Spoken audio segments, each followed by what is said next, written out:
یہ وہ سرزمین ہے جہاں سے اسلام کی روشنی پھیلی، جہاں محمد صلی اللہ علیہ وسلم نے اللہ کا پیغام دیا، جہاں آج بھی کروڑوں دل سجدے میں جھک جاتے ہیں۔ لیکن کیا آپ جانتے ہیں کہ سعودی عرب کا یہ سفر کہاں سے شروع ہوا؟ آج ہم آپ کو بتائیں گے ایک ایسی داستان جو صرف تاریخ نہیں، ایمان کا سفر ہے۔ سعودی عرب کا علاقہ صدیوں پہلے حجاز اور نجد کے نام سے جانا جاتا تھا۔ یہ وہی ریگستانی سرزمین ہے جہاں قبیلے آباد تھے، جیسے بنو ہاشم، بنو امیہ اور دیگر عرب قبائل۔ حضرت ابراہیم علیہ السلام اور ان کے بیٹے حضرت اسماعیل علیہ السلام نے اسی سرزمین پر خانہ کعبہ کی بنیاد رکھی۔ یہاں مکہ تھا جو صدیوں سے قافلوں اور حجاج کا مرکز رہا۔ عیسوی میں نبی کریم صلی اللہ علیہ وسلم پر پہلی وحی نازل ہوئی۔ مکہ کی وادی میں توحید کی صدا گونجی، لیکن مخالفتوں کے بعد ہجرت مدینہ ہوئی۔ غزوات، صلح حدیبیہ، فتح مکہ، یہ سب واقعات اسی سرزمین پر ہوئے۔ اسی سرزمین سے اسلام کی روشنی دنیا کے کونے کونے تک پھیلی۔ نبی صلی اللہ علیہ وسلم کے بعد خلافت راشدہ، بنو امیہ، بنو عباس اور بعد میں خلافت عثمانیہ کا دور آیا۔ اس وقت عرب کے مختلف حصے سیاسی طور پر منتشر ہو چکے تھے، لیکن حرمین شریفین کی مرکزیت ہمیشہ برقرار رہی۔ 18ویں صدی میں محمد بن سعود اور شیخ محمد بن عبد الوہاب نے مل کر ایک تحریک شروع کی جس کا مقصد اسلام کو اس کی اصل شکل میں لوٹانا تھا۔ انہوں نے شرک، بدعات اور رسم و رواج سے پاک اسلام کے قیام کے لیے جہاد کیا۔ ان کی محنت نے ایک نئی ریاست کی بنیاد رکھی۔ 1932 میں عبدالعزیز ابن سعود نے مختلف علاقوں کو متحد کر کے مملکت العربیہ السعودیہ یعنی سعودی عرب کا اعلان کیا۔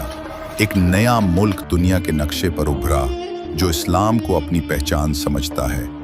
سعودی عرب کی سب سے بڑی عزت یہ ہے کہ یہ خانہ کعبہ اور مسجد نبوی صلی اللہ علیہ وسلم کی خدمت کرتا ہے۔ ہر سال لاکھوں حاجی اور عمرہ زائرین یہاں آتے ہیں۔ جدید سہولیات، صفائی، امن اور نظام، یہ سب اس ملک کو باقی دنیا سے ممتاز بناتے ہیں۔ حضرت اسماعیل کے قدموں سے جب زمین میں پانی نکلا تو زمزم کا چشمہ جاری ہوا۔ آج بھی یہ پانی ختم نہیں ہوا۔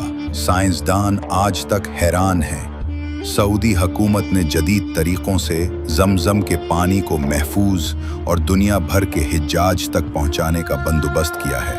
روضہ رسول پر سلام کی روایت، روضہ مبارک پر جانا، سلام پیش کرنا، صدیوں پرانی سنت۔ سعودی حکومت نے باقاعدہ السلام علیک یا رسول اللہ کی لائننگ اور سیکیورٹی کا بہت مؤدبانہ نظام قائم کیا ہے۔ روزہ اطہر کی خدمت کو سعودی حکومت ایک ایمانی ذمہ داری سمجھتی ہے، نہ کہ صرف انتظامی کام۔ سعودی حکومت نے نہ صرف مسجد الحرام اور مسجد نبوی کی دیکھ بھال کی ہے، بلکہ ان تاریخی مساجد جیسے مسجد قباء، پہلی مسجد اسلام میں، مسجد القبلتین، قبلہ تبدیل ہونے کی جگہ، ان مقامات کی جدید توسیع اور حفاظت ایک روحانی ورثہ ہے۔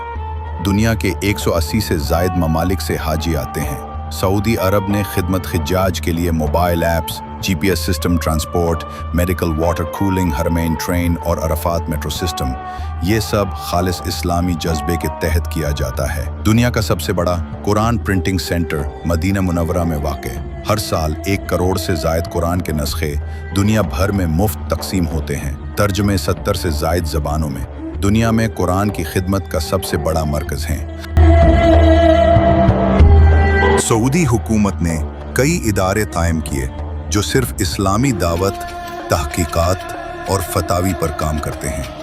جامعہ اسلامیہ مدینہ، مجمع الفقہ الاسلامی، دارالافتاء سعودی عرب، یہاں سے دنیا بھر میں عالم، محقق، مفسر اور داعی نکلتے ہیں۔ روضہ رسول کی اندرونی روحانی کیفیت ایک خاص نقطہ جو کم لوگ جانتے ہیں۔ سعودی حکومت کی ہدایت پر روضہ رسول کی صفائی روزانہ زعفران، عود اور خاص خوشبوؤں سے کی جاتی ہے۔